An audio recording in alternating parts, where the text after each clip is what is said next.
तो ही guys channel में उंगलियां और आप देख रहे हैं जो टुवर्ड्स इंडिपेंडेंस। सो हे गाइस चैनल में उंगलियां और आप देख रहे हैं स्टडी तकरीम का यूट्यूब चैनल। और गाइस आज हम पढ़ेंगे चैप्टर 15 टुवर्ड्स इंडिपेंडेंस। ठीक है यार, आज हम कंसेप्ट मैपिंग नहीं पढ़ेंगे, ठीक है, क्योंकि यार आज बहुत लेट जो है मैं हो गया हूँ। ठीक है, so let's start. The struggle for independence took a new direction under the leadership of Mahatma Gandhi. On returning to India in the year 1950, he saw great misery among the people of India. He traveled across the country for 2 years and realized that years of exploitation had shattered the self-esteem of the people.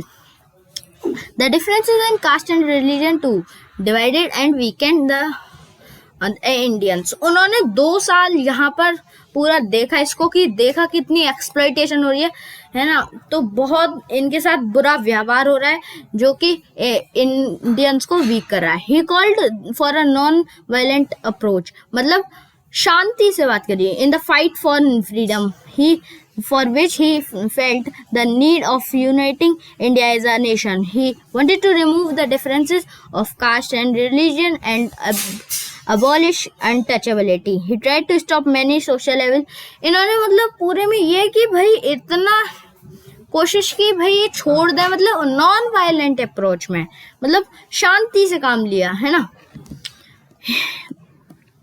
Discrimination होती थी उस वक्त women, operation of the pure and backward people, मतलब गंदा व्यवहार होता था लोगों के साथ, मारपीट लोग करते थे। Change outlook and United India can pose a bigger threat against the mighty British government. Mahatma Gandhi carried his message of unity and reform throughout the nation and found many followers. They believed in his approach of peace and non-violence for achieving freedom. Mahatma Gandhi ने इस message था ये unity का, है ना, and उन्होंने reform किया through out the nation and found many बहुत सारे फॉलोअर्स को भी ढूंढा।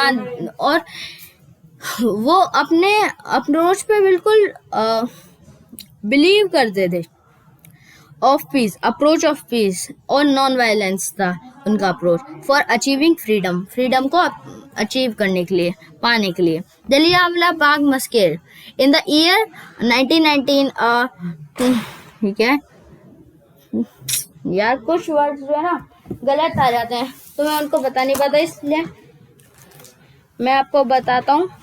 तो ये लिखा है, मैं बता देता हूँ आपको, अब देखिए हम ये लिखा है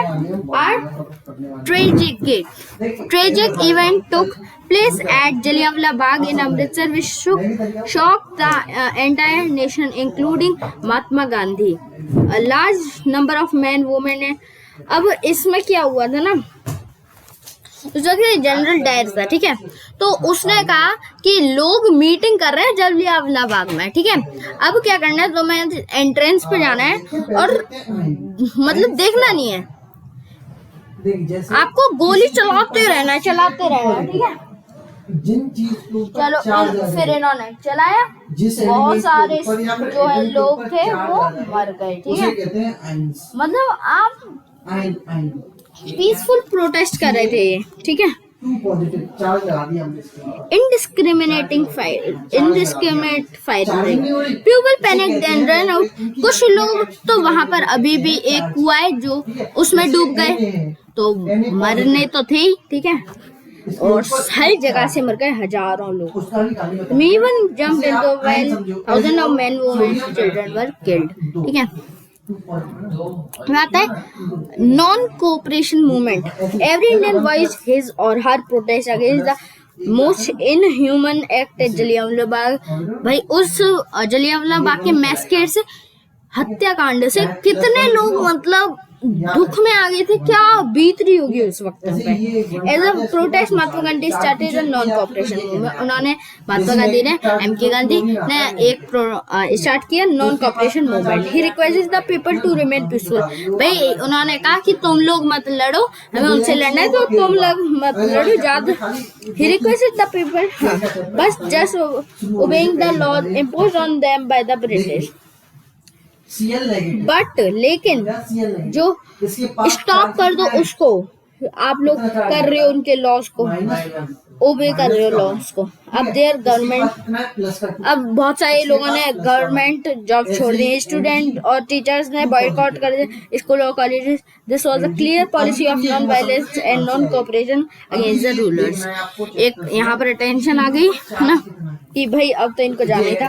bye this time many young leaders had also joined this movement with Gandhi ji. Gandhi ji के साथ बहुत सारे लोगों ने इस मूवमेंट में इनके साथ लड़ाई की। अब कौन कौन,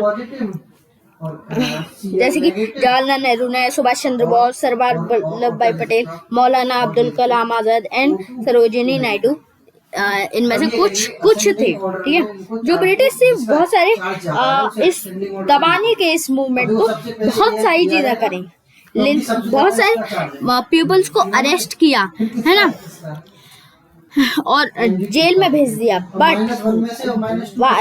now many more people join the movement, मतलब एक बंदा जाता जेल में, उसकी जगह रिप्लेसमेंट में एक और आ जाता, ठीक है। ऐसे ज्वाइन हो रहे थे, ठीक है। So there were other women and men to take their places, मतलब एक वुमेन गई तो दूसरी वुमेन आ गई, एक मैन गया तो दूसरा मैन आ गया, एक वुमेन गई तो दूसरा मैन आ गया, ऐसा होता था। फिर आया सिविल डिसोबीडियंस मूवमेंट। अब इसका बोलते हैं डांडी मार्च, ठीक है। The British pass the law that no Indian would be allowed to make salt.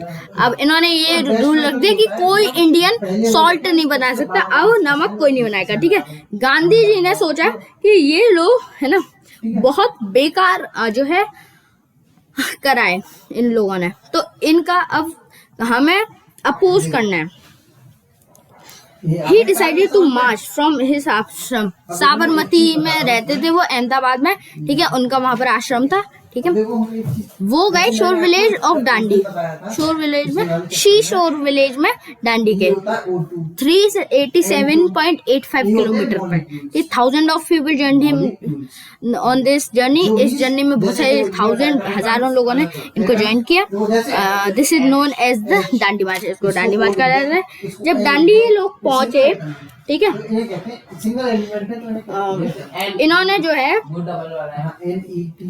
Gandhi ji ने ब्रोक कैसे किया, इन्होंने सॉल्ट बना दिया, वहीं पर इन्होंने सॉल्ट बना दिया और लॉ ब्रेक, ठीक है।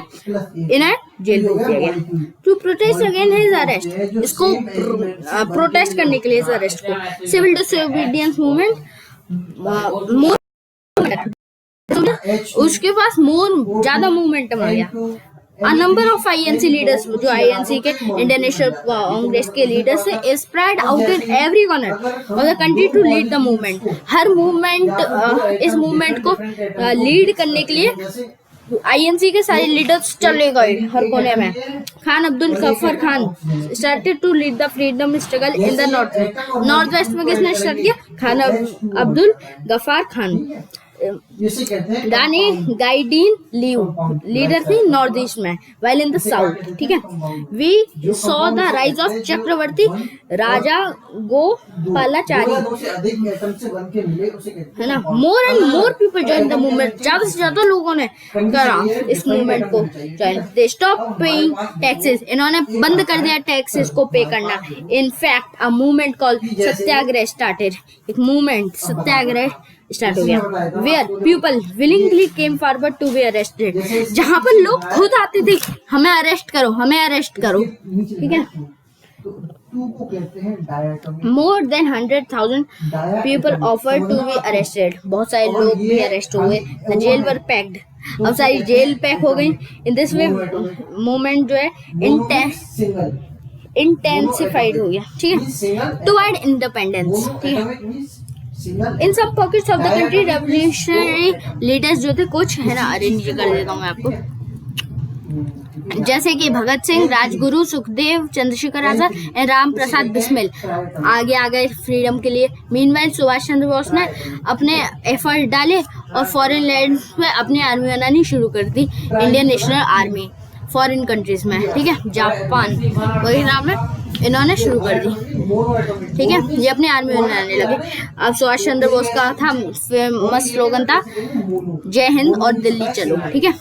Once again the British tried to make demands, इन्होंने अमेंडमेंट्स बनाना, मतलब इस रूल करने को दबाने के लिए इन्होंने बोला कि भाई कुछ रिफॉर्म जो है इंट्रोड्यूस करें, लेकिन they called for more discussion with Indian leader.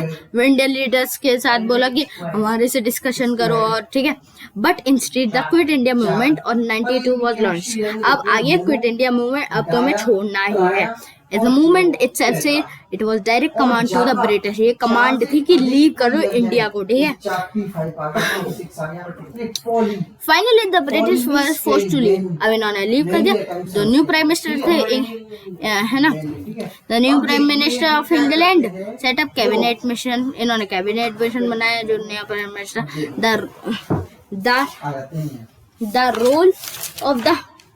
The role of this mission were to discuss and complete formalities for the independence of India। पूरी इंडिपेंडेंस करने, इंडिया के इंडिपेंडेंस फॉर्मेलिटीज निभाई। लॉर्ड माउंटबेटन थे first governor general हमारे India के। जो मुस्लिम league थी put fourth his demand. इन्होंने एक डिमांड रख दी मुस्लिम लीग ने कि भाई हम तुम्हें वो कर दो, सेपरेट कर दो अपने से। तो इन्होंने पाकिस्तान बना दिया हमने इंडिया। अब इंडिया जो है पार्टीशन हो गया उसका, और पाकिस्तान 14 अगस्त 1947 को आ गया। India became a free country on 15 अगस्त 1947 को ये फ्री कंट्री बन गया। फर्स्ट प्राइम मिनिस्टर थे जवाहरलाल नेहरू, या फिर उनको चाचा जी भी कहा जाता है। कॉल्ड बाय चिल्ड्रन, मतलब चाचा जी बच्चे कहते हैं, बच्चों से बहुत प्यार करते थे। जो प्रोसेस था पार्टीशन का रिजल्टेड इन बहुत झगड़े होने लगे, दंगे होने लगे हिंदू मुस्लिम के। एंड वी हैव टू पे a very heavy price for independence. हमें बहुत हैवी प्राइस देना पड़ा इंडिपेंडेंस के लिए। रुपए नहीं देने पड़े, लेकिन जाने देनी पड़ी। 1 to 2 मिलियन पीपल। भाई आपको पता है कितनी लाइफ होती है, उन्होंने लाइफ अपनी छोड़ दी, ठीक है। And lot more have to leave their homes and migrate वगैरह छोड़े। All this sacrifices make our freedom very precious and it is our utmost duty to maintain respect this freedom। इसको रिस्पेक्ट करना चाहिए हमें, ठीक है, इस फ्रीडम को। सो इस प्रीमियर के लिए इतना ही, बाद में लेंगे। Bye bye.